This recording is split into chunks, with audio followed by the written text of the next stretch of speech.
Se o seu marido, sua esposa ou seu companheiro é viciado em jogo, este vídeo pode literalmente salvar o seu patrimônio. E não é exagero, olha só o que está acontecendo no Brasil. Meu nome é Patrícia de Castro, sou advogada, especialista em direito das famílias e sucessões. Curta esse vídeo, compartilhe com seus amigos e visite o nosso site oficial.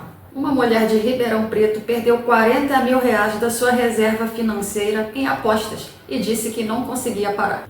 Um jovem relatou que perdeu R$160 mil no jogo do Tigrinho e disse: "Destruiu a minha vida". Uma aluna perdeu todo o dinheiro da formatura da turma inteira apostando. E esses casos estão se multiplicando. Famílias inteiras em todos os estados do Brasil estão indo à falência por causa das bets. E enquanto milhares de famílias estão perdendo tudo, o governo estava se preparando para lucrar com isso. Porém, com a forte pressão da oposição, Lula recuou e suspendeu, por hora, o Tigrinho da Caixa. Mas só recuou depois da pressão da oposição, sendo que o vício em apostas no Brasil já virou um problema nacional. E o governo já sabia disso, pois já havia admitido que o vício em apostas virou um problema de saúde pública. A Câmara dos Deputados já discute um programa de apoio nacional a pessoas com dependência em jogos de azar. E o ministro da Fazenda, Fernando Haddad, declarou que vai pedir ajuda ao Ministério da Saúde para conter o que ele chamou de pandemia das apostas. Isso quer dizer o seguinte: o Estado sabe que o vício está destruindo famílias e, mesmo assim, estava se preparando para lucrar com isso. A Caixa Econômica Federal queria lançar a sua própria plataforma de apostas e o plano era lucrar até R$2,5 bilhões já em 2026. E de onde viria esse dinheiro? Do apostador que perde. Durante décadas, a Caixa Econômica Federal manteve o monopólio dos jogos no Brasil. Era o tempo da Loto Fácil, da Quina, da Mega Sena, mas o público mudou. Os jovens deixaram de apostar na loteria e migraram para os aplicativos. A arrecadação da Loteria Federal despencou e o governo o que fez? Ao invés de enfrentar o vício, decidiu entrar no mesmo mercado. Quer lançar a bet da Caixa mirando milhões em arrecadação. Ou seja, não pode ter cassino, mas pode ter loteria. E agora a Loteria Digital Federal. É um contrassenso. O mesmo Estado que reconhece a doença se coloca como sócio dela. É o Brasil sendo o Brasil. Não pode ter cassino, mas pode ter Loteria Federal. E agora, bet federal. Esqueça de uma vez por todas essa história de que o governo quer proteger você. O governo quer é arrecadar. Sempre quis. Se você perdeu seu pai, faça terapia. Não espere que o Estado ocupe esse lugar. Porque o Estado não vai pagar as suas contas, não vai te livrar de um parceiro viciado e também não vai devolver o que você perdeu. E é aqui que o direito das famílias entra, porque enquanto o Estado finge que se preocupa, quem paga a conta é a família. Se o seu marido, esposa, companheiro é viciado em apostas, o risco não é só emocional, é jurídico e financeiro. Por exemplo, no regime de comunhão parcial de bens, as dívidas feitas durante o casamento ou a união estável podem atingir o patrimônio dos dois. E as apostas são feitas o tempo todo. Cartão de crédito, Pix, crédito consignado, conta conjunta e assim vai.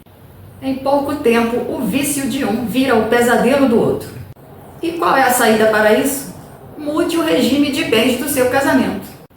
Pode ser a diferença entre perder tudo ou manter o seu patrimônio. O artigo 1639, parágrafo 2º do Código Civil, permite essa mudança, desde que haja um motivo justo e autorização judicial. E o vício em jogo, que coloca em risco o sustento da família, é um motivo justíssimo. Por exemplo, ao mudar o regime do seu casamento para o da separação de bens, você protege seu salário, seu patrimônio, o dinheiro dos seus filhos, heranças e investimentos anteriores, além de tudo que você construiu antes desse vício e da dívida aparecerem. É um ato de prudência, não de egoísmo. É uma forma de dizer: não vou deixar o erro de um destruir o futuro de todos. E as dívidas de jogo, meus amigos, crescem como fogo em palha seca. Vamos a um rápido passo a passo de como mudar o seu regime de bens. Se você vive em uma união estável, pode mudar o seu regime de bens extrajudicialmente, ou seja, direto no cartório mesmo. Se a sua união estável já é formalizada, você tem a escritura de união estável em mãos, basta você ir ao cartório e fazer outra escritura de união estável, mas dessa vez com o pacto pré-nupcial, definido um regime de bens diferente do regime automático, que é o da comunhão parcial de bens. Se você ainda não formalizou a sua união estável, corra para um cartório e formalize. Mas faça um pacto pré-nupcial definindo o regime de separação de bens. Se você é casado, tem a certidão de casamento, aí só judicialmente mesmo. Procure um advogado de família. Leve os documentos, explique a urgência e reúna provas. Aqui vão algumas provas que costumam fazer a diferença. Prints de apps de aposta, extratos bancários com transferências repetidas para apps de aposta, mensagens dizendo vou recuperar tudo e mais dívidas aparecendo, mensagens da pessoa admitindo o vício e depoimento de testemunhas. Organize tudo num arquivo em PDF com datas e valores.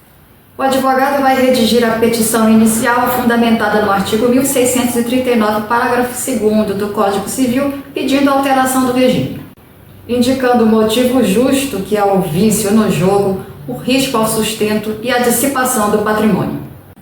O advogado pode também pedir medidas cautelares se houver risco. Bloqueio de contas, indisponibilidade de bens, liminares, isso protege enquanto o processo corre. Depois da decisão do juiz, será feita a averbação do novo regime de bens no registro civil e no caso, se vocês tiverem imóveis, no registro geral de imóveis. Lembre-se, haja rápido. Se você perceber que o seu patrimônio está indo embora, medidas cautelares salvam vidas. Depois da mudança do regime, atualize também suas contas conjuntas, informe os bancos e regularize contratos. Isso formaliza e protege, porque o vício em jogo não destrói só os bens, ele destrói a confiança. A pessoa mente, esconde o celular, inventa desculpas, promete que vai parar e depois volta tudo de novo. Muitos parceiros só descobrem quando já é tarde. Quando o nome está sujo, a conta bancária zerada e os bens do casal já comprometidos. Não é fácil amar alguém que está doente, mas é preciso entender que amor também é colocar limites. E no direito das famílias, limite é proteção.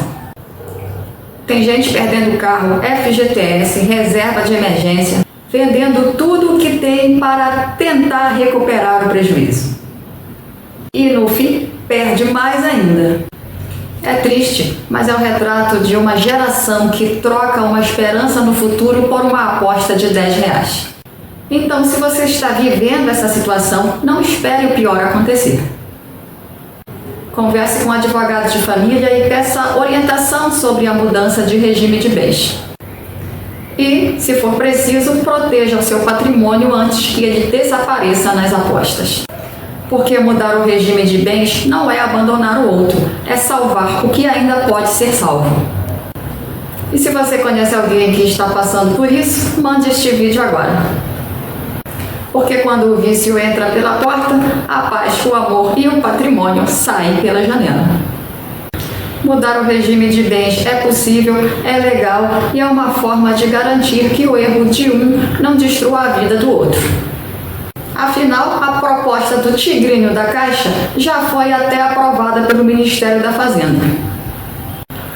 Deixa aqui nos comentários se você por acaso está passando por isso ou conhece alguém que está passando por isso e o que você acha do tigrinho da Caixa.